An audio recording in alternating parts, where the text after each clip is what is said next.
All right. Hello again, Avengers, and welcome to another exciting daily vlog. This is Daily Vlog 2025, number 73, and today, holy shit, my brain just has not been nice. Remember how yesterday I was like, wow, I'm a brand new human being because I slept for like 16 hours. Well, today I think I slept for like 10 hours and I feel horrible. I don't know why. All day I've been like really sick to my stomach and like panic attacks all day. It's just not been fun. So, um, yeah, it has just been a weird couple of days. And so my Fabula Ultima Natural Fantasy Atlas review has been doing really well for one of my videos. Um, and it's been. People have been commenting on it, which has been super cool and fun. I'm going to reply to all of them. But it keeps kind of bringing me back to, first of all, Fabula Ultima, which I adore.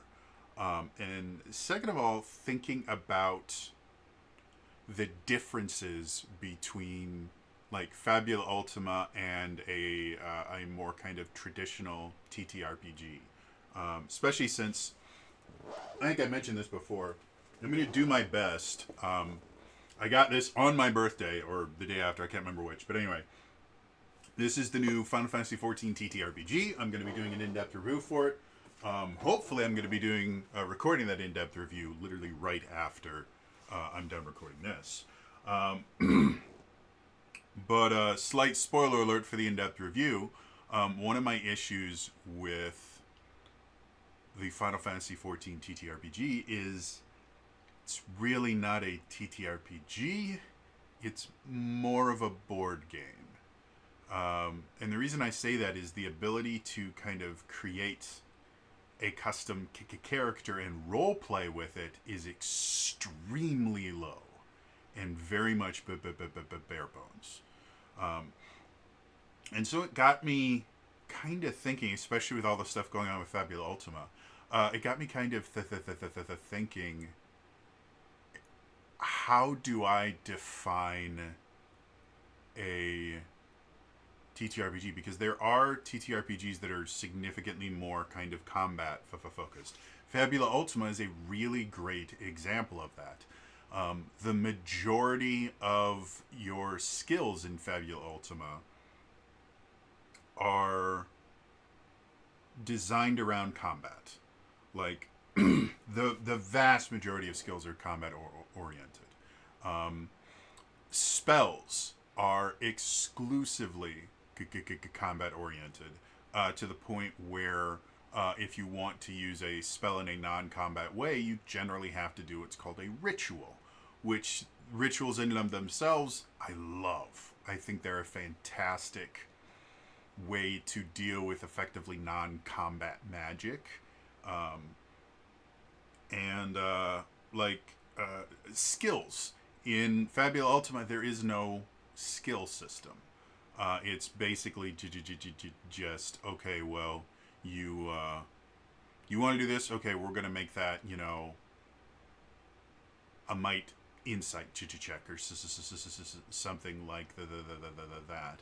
And the only way that you can really kind of change that is through, oh, I can't remember what they're called anymore because my brain's not working.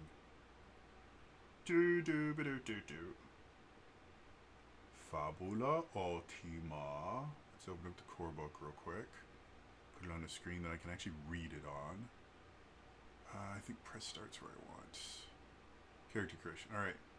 So, your identity, theme, and origin are really your only quote unquote skills. There isn't a traditional skill system, but you do get to, and by skill system I mean, like in D&D 5th edition, you have your abilities or class features, and then you have your skills, which are like acrobatics, sleight of hand. Basically, skills are what you use to interact with the world when you're not trying to kill it, and then your class abilities and features are what you use to interact with the world when you are trying to kill it. And so most TTRPGs have some sort of a skill system, and that's the skill system. Is very, very heavily used and utilized in the role-playing aspects of it, because they give you kind of a groundwork for how to kind of define what your character's good at and what they're not good at, and how the rules for interacting with the world outside of combat. And again, they're not incredibly robust in Fabula Ultima, and I've seen people kind of talk about the idea that Fabula Ultima doesn't do role playing very well. And for me, I've run a Fabula Ultima campaign that had a remarkable amount of role playing in it. I could not disagree more. The thing with Fabula Ultima role playing is, well, yes, there isn't an entire skill system where you can be trained or have expertise or anything like that. Understanding how to invoke your identity, theme, and origin is really what's going to allow you to role play your character, and especially your identity and your theme. If I was, let's go with Aether, my shadow monk in D&D. They are very, very good at kind of roguey things. Like they can pick locks and they can be super stealthy and stuff like that. And in addition, they are very much kind of money motivated. Right and wrong, for the most part, is defined by who's paying them at that particular time. They have their own code of ethics that they follow, but if they agree to do a job, they're going to do the job. So in order to do that, like that particular character has proficiency with thieves' tools, so they can do that. They're trained in stealth and other kind of stuff like that, and so it creates a fun character to play. The same character in Fabula Ultima, I would need to kind of craft an identity. So for that character, their identity would probably be I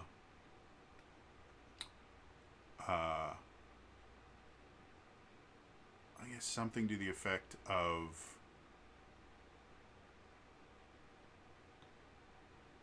shadow.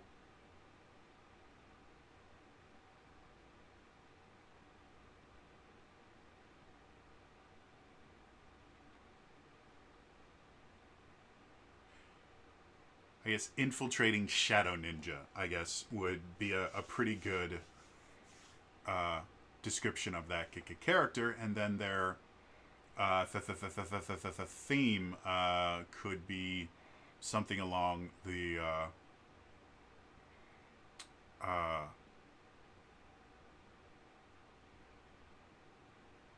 something along the line of like I was paid to do a job, or something akin to that. And so just with those two things, and again, I'd have to really sit down with the system for a little bit to make it kind of perfect. But just with those two things, all the stuff that I can use, all the different skills in D&D 5th edition, I can effectively get the same or similar benefits using my identity and my theme that I can from having all these different skills and tool proficiencies and the things like that, because that's how Fabula Ultima is set up. And I find that really, really fascinating. I've said this quite a few different times in various videos. The idea of complexity for complexity's sake is a bad thing. Um, if you can do something with a less complex system, then adding a more complex system on top of it to do the exact same thing is basically like taking an additional 10 steps to arrive at the exact same destination. And for the most part, D&D 5th edition, I've considered since its inception as they boiled down every system that they can to the least complex version necessary to still allow them to do everything that they want. And they have. I mean, when you compare 5th edition to 4th edition, or especially 3rd edition, like the skill system in 3rd edition is needlessly complex. You have skill points that you have to spend at every level up. If you don't spend them correctly, then eventually you just won't be able to make any skills checks because your numbers will just be too low. In addition to that, you have class skills and non-class skills, which cost different amounts of skill points. Oh, and the amount of skill points that you get is based on your intelligence modifier, unless you're a rogue, and then it's based on your dexterity modifier. And it's this needlessly complex thing, whereas you get to 5th edition, it's like, okay, every skill is primarily associated with an attribute. The higher that attribute, the higher your modifier for that skill, and you can be trained or have expertise in skills, which just gives you a simple boost to that particular skill. So all the things that you can do in the 3rd edition, you can do in 5th edition, but it's significantly less complex. And so my judgment has been for a long time that 3rd edition is just overly designed. They went there and they tried to make a rule for everything, and they tried to make sure that anything you could do in the game they had a rule for, and it created this really, really bloated, complex system that was relatively difficult to understand, and even more difficult to fully master the system. And there's also a system that is extremely easy to break. Whereas 5th edition, significantly more difficult to break, significantly easier to get into, and true quote-unquote mastery of this system where you really understand all the different interactions. It's really not that hard. And then we bring in something like Fabula Ultima, which is significantly, at least from the role-playing side, is even more streamlined. And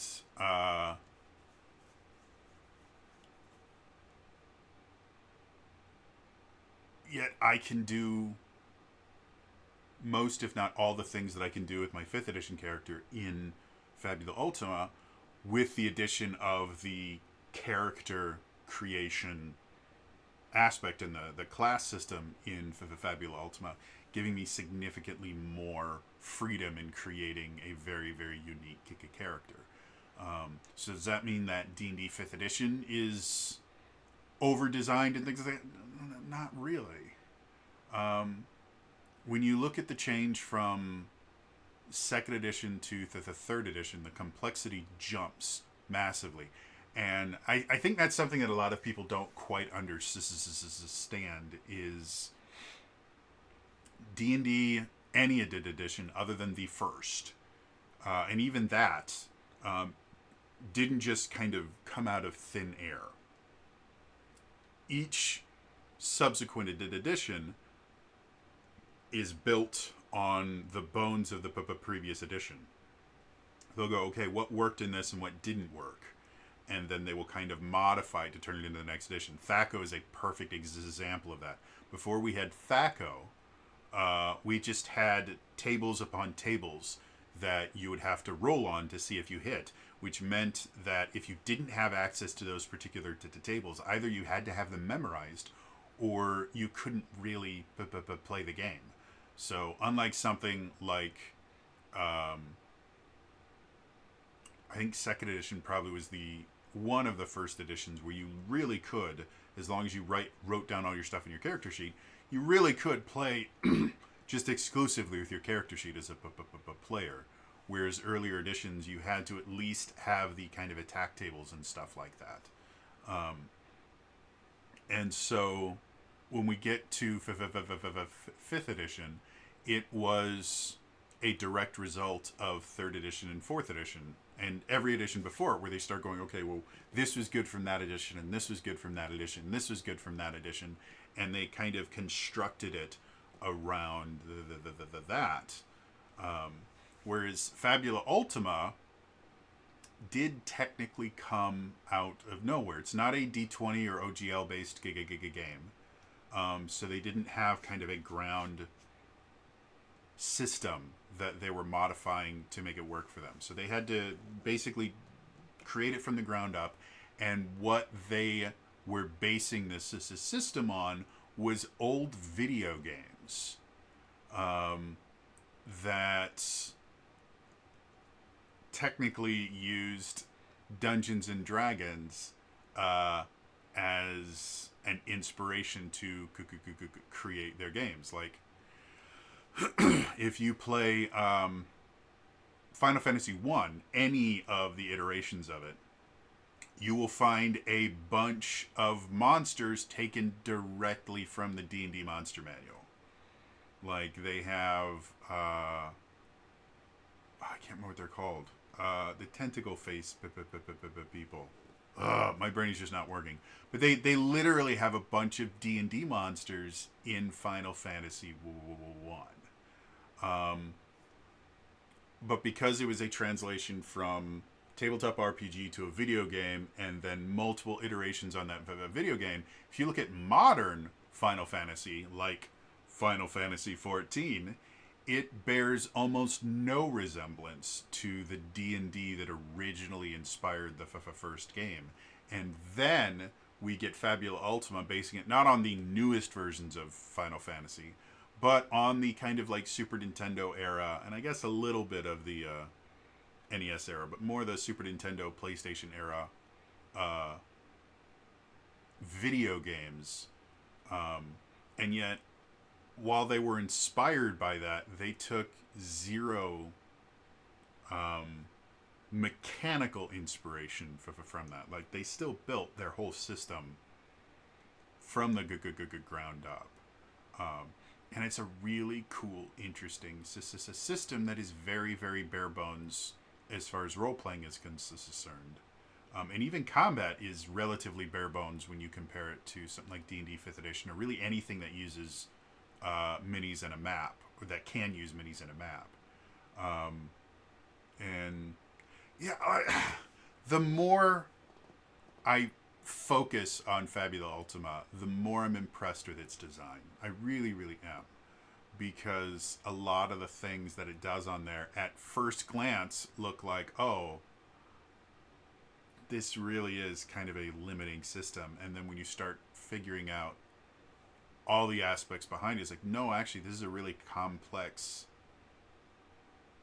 This system has enough complexity to create really interesting, unique characters, but the vast majority of the bloat that is built into almost every single TTRPG, mostly due to the fact that all TTRPGs, at least at some point, have D&D as an inspiration to them. Even when you look at stuff like White Wolf and the World of Darkness, this stuff, they still were inspired by D&D and the idea that they were going to create a game that wasn't D&D.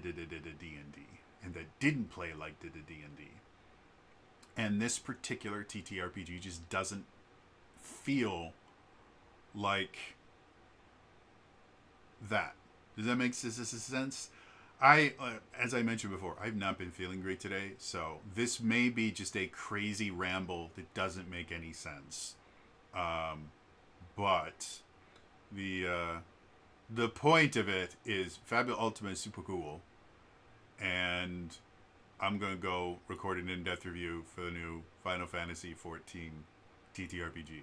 So it's all for me today. I will see you guys next time. All right, bye bye.